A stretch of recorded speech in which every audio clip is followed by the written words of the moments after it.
What's up, wrestling fans? Listen, we all know about Triple H bringing back the black and gold and everything, and I know, and I always liked the presentation of the original NXT better. But not only did I like the original presentation of the original NXT better, but I mean, man, things were going so well back then that like it's not even comparable. You know what I mean? You have about 600, 700,000 people watching the new Rainbow Bright NXT, which is fine, but it's not just that look is goes along with or is synonymous with, you know, success, I guess, you know, the takeovers.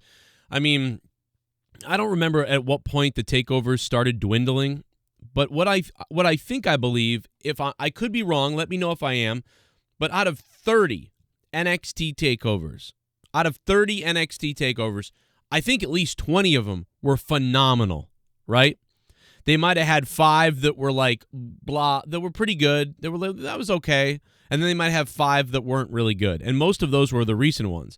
So, there is something to be said for how great NXT takeovers used to be. And maybe some of their rewatchability isn't as awesome as it could be. Maybe, I don't know. But what I do know is in the moment, they were an exciting time, man. They were all the buzz. You know, WWE main roster, for me at least, was kind of corpsing. But NXT was the best wrestling promotion for 5 years. For about 4 to 5 years, NXT was the best wrestling promotion in the world, as far as I'm concerned, and as far as my entertainment factor goes.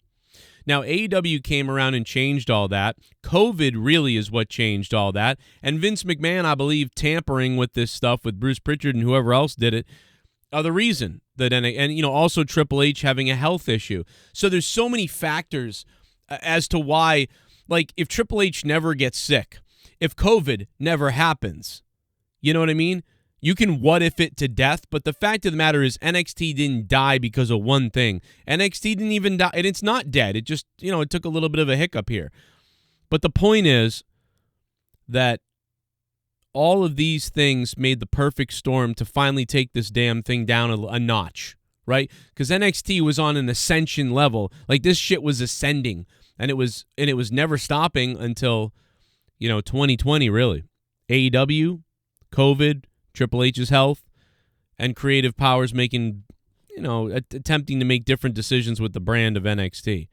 So, listen, I think it's a good thing to bring back the old symbol of what people remember from when it was good, but the fact of the matter is you still got to deliver that old style product or a different product. If they're just bringing back the old logo and it's still the same NXT it is right now, I mean, it's still going to do the same as it does now for the most part. But maybe this will launch a little bit of extra interest in it. So in some ways, it's not a bad thing that the brand changed to that rainbow splash and it got a different look and feel for a little while because that was during a downtime. So this almost allows you to relaunch the brand, and that could help a little bit, And so I'm sure their theory here is, hey, man, maybe 50 to 200,000 people join back in to watch again. So maybe that's the deal. And if they can get it back to 800,000 or 900,000, I mean, now they're on pace to catch up to AEW again, maybe. So, I mean, that's not a bad idea. But yeah, you cannot deny that NXT was one of the best wrestling success stories for about 4 to 5 years. They really were. And so far, AEW has been successful now for about 3 years. So we'll see if they can do it for 5 years like NXT did. But, the wheels are coming a little bit loose in AEW right now. And like I said, they've dropped the ball. They have dropped the ball hardcore in AEW at this point right now. And I'm talking about not taking advantage of this drama that's going on. They're completely ignoring it, and they're like, no, we're AEW, we're great, we're not going to talk about that. Man, I would do it. I would bring back the Young Bucks, Adam Page. They would be the new NWO. I'd bring the Young Bucks back as the EVPs. What you're looking at right now is Law and Order in AEW, and we'll be damned if we're going to let people keep coming into this company and trying to take what we built away. Hell, this company's named after our group, the Elite. But, that's been the problem is we've been in this company trying to be wrestlers and just be wrestlers. We've kind of ignored our EVP contributions and that stuff, and because of that, people have run amok on Tony Khan in the back and things like that. Well, that stops today because today the Elite is dead. And you're looking at Kenny Omega, the Young Bucks, Adam Hangman Page, Colt Cabana. Ladies and gentlemen, you're looking at the EVPs of AEW. And when the EVPs are on the scene, everyone's going to take note. Everyone's going to do what they're supposed to and listen to us. We're not going to have press conferences that run wild.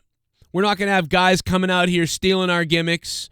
We're not, and then what I would do is I would just have these guys be pricks. You know what I mean? Like they tell wrestlers that they can't use certain moves because they do the super kick. Like you do all this like douchebaggery type of stuff, man, and you roll with it and make the Bucks and Omega and everybody, make them the NWO. Make them the EVPs.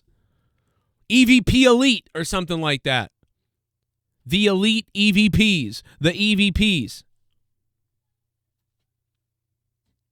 Why wouldn't you do this? Like tomorrow. So that's my opinion. The Elite needs to become the EVPs.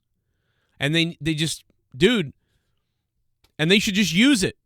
Their on-screen characters should be that they bully people and that they're in charge and that they're EVPs. And Tony Khan can't do anything because he signed those damn contracts and these are our jobs. Now, Tony, you want to fire us and we'll sue your ass for everything you're worth and you got a hell of a lot of money. We'd love to just sue you and get out of here. We'll sue you for the Elite. We'll sue you for everything.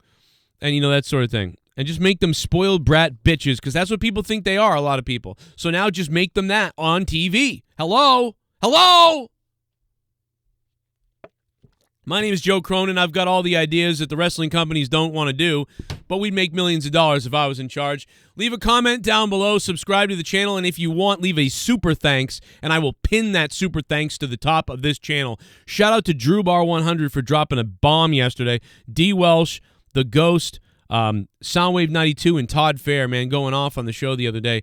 I'll be back later with some more stuff, plus have an update on patreon.com/Joe Cronin Show tonight, Instagram.com/Joe Cronin Show, at Joe Cronin Show on Instagram and TikTok, Facebook.com/Joe Cronin Show. Here's some more videos popping up now that you might have missed from me. But make sure to leave your comment down below so I can read it, man. And if you drop a dono down below here on this video, I will pin the largest one if there is one. So thank you guys for that. Have a great day. And what do you think, AEW or NXT?